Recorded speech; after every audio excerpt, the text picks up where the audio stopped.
আন্তর্জাতিক পরিস্থিতি স্থিতিশীল করার ক্ষেত্রে বেইজিং ও মস্কোর পারস্পরিক সহযোগিতা গুরুত্বপূর্ণ বলে একসময় মন্তব্য করেছিলেন রাশিয়ার প্রেসিডেন্ট ভ্লাদিমির পুতিন। এমন মন্তব্য থেকে খুব সহজেই আন্দাজ করা যায় চীন রাশিয়া সম্পর্কের ঘনিষ্ঠতা। এবার একটি ঘটনা এই দুই দেশের বন্ধুত্বের সম্পর্ককে আরও একবার বিশ্বের কাছে পরিষ্কার করে দিল। জানা গেছে, ইউক্রেনের বিরুদ্ধে যুদ্ধে ব্যবহারের জন্য দূরপাল্লার আক্রমণাত্মক ড্রোন উৎপাদন করতে চীনে গোপন অস্ত্র প্রকল্প চালু করেছে পুতিনের দেশ রাশিয়া। ইউরোপের একটি গোয়েন্দা সংস্থার দুটি সূত্র ও রয়টার্সের পর্যালোচনা করা নথি থেকে এ তথ্য জানা গেছে।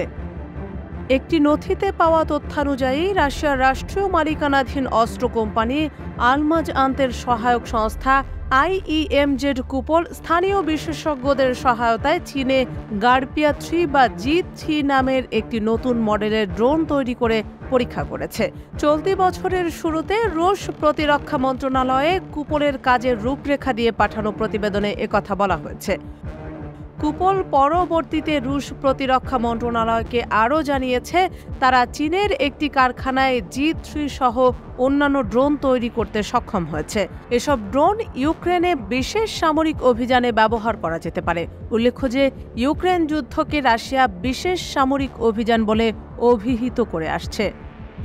এ বিষয়ে মন্তব্য জানতে চেয়ে অনুরোধ করলেও সাড়া দেয়নি কুপল, আলমাজান্তে ও রাশিয়ার প্রতিরক্ষা মন্ত্রণালয়। অপরদিকে চীনের পররাষ্ট্র মন্ত্রণালয় জানিয়েছে, তারা এ ধরনের প্রকল্প সম্পর্কে কিছুই জানে না। তারা আরও বলেছে, ড্রোন ও মনুষ্যবিহীন আকাশযান UAV রপ্তানির উপর তাদের কড়াকড়ি রয়েছে। ওয়াশিংটনের the centre for new American security CNAS গবেষক স্যামুয়েল বলেন, রাশিয়ার যুদ্ধে সাহায্য করে আন্তর্জাতিক নিষেধাজ্ঞায় পড়তে চাইবে না চীন। তাই রাশিয়ার সামরিক ড্রোন উৎপাদনে চীন সহায়ক ভূমিকা পালন করছে সেটি নিশ্চিত হতে আরও তথ্য জানা প্রয়োজন। তবে হোয়াইট হাউসের জাতীয় নিরাপত্তা কাউন্সিল বলেছে, চীনে রাশিয়ার ড্রোন প্রকল্প চালুর খবরে তারা গভীরভাবে উদ্বিগ্ন। এটিকে যুক্তরাষ্ট্রের নিষেধাজ্ঞা দেওয়া রাশিয়ার একটি কোম্পানিকে চীনা কোম্পানির বিপজ্জনক সহায়তা দেওয়ার দৃষ্টান্ত হিসেবে দেখছে তারা। হোয়াইট হাউসের জাতীয় নিরাপত্তা কাউন্সিলের একজন মুখপাত্র বলেন, এই প্রক্রিয়ার সঙ্গে চীনের সরকার জড়িত এমন কোনো তথ্য তারা পায়নি। তবে চীনের উচিত রাশিয়ার সামরিক কাজে ব্যবহার করার জন্য তাদের কোনো কোম্পানি যাতে সহায়তা না দেয় তা নিশ্চিত করা।